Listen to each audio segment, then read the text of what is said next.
We have the example of the mother of Imam Shafi'i. May Allah have mercy on him. We know he was one of the 4 great Imams. His mother saw to it that she let his son spend time amongst the scholars of Medina. And she saw to it that he spent time with the scholars, so much so that one day he became one of the greatest scholars of time. We have the example of the mother of Imam Bukhari. Imam Bukhari, when he was a child, he had a phenomenal memory, but he was blind. And all the doctors had given up hope that he will never be able to see in his life. But the mother was persistent in praying to Allah subhanahu wa ta'ala. She prayed every day to Allah that please restore the eyesight of my son. And one day she gets a dream in which Ibrahim alayhi salam comes and says that the eyesight of your son will be restored.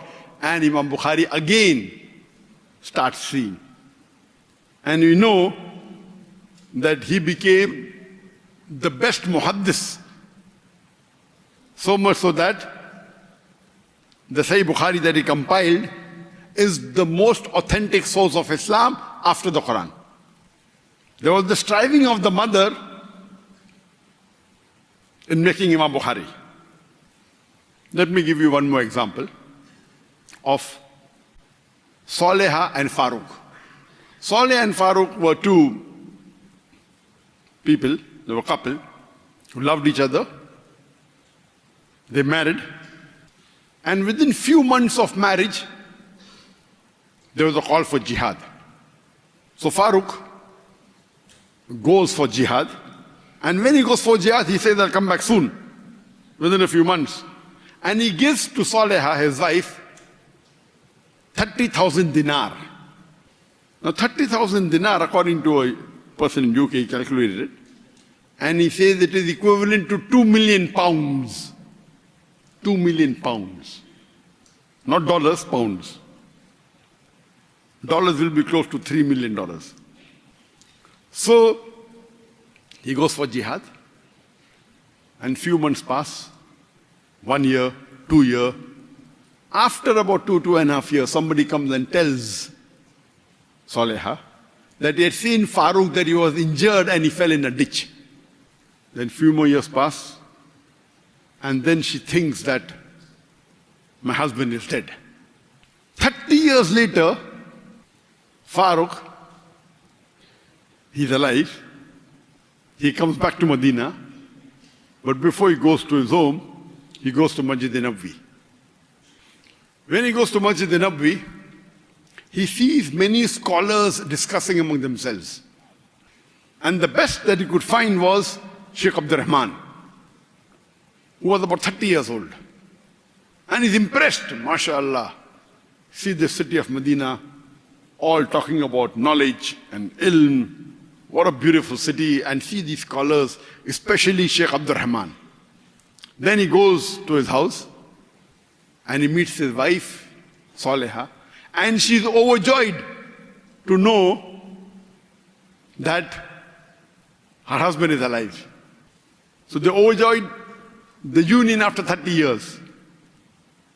And later on, Farooq asks his wife, you remember I had given you 30,000 dinar and I told you keep it safe, don't spend it? She says, yes, I remember. Where is it? So she asks that before coming home, did you go to the mosque, which is a habit? He says, yes. I went to Masjid Nabawi, I went to the mosque. She asked, what did you find there? I found there many scholars discussing among themselves. Then she asked, who is the best you like? So he said there was a young boy of 30 years old. His name is Sheikh Abdurrahman. He was the best. Then Saleh asked him that, how much would you give to gain knowledge, for you to gain knowledge as much as Sheikh Abdurrahman? So he said, I wouldn't mind giving all my 30,000 dinar to acquire the knowledge like Sheikh Abdurrahman. Then she asked, what if you had a son? How much would you spend on your son to acquire knowledge like Sheikh Abdul Rahman. He said, I wouldn't mind spending multiple times more than 30,000 dinar to make my son as knowledgeable as Sheikh Abdul Rahman. So Saleh tells, after you left, after a few months, I had a son.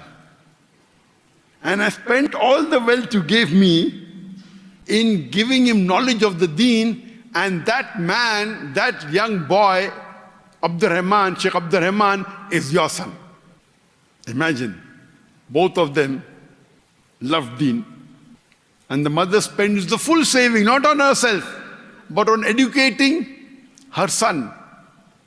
And the father also said, I would spend multiple times more in making my son like Abdul Rahman.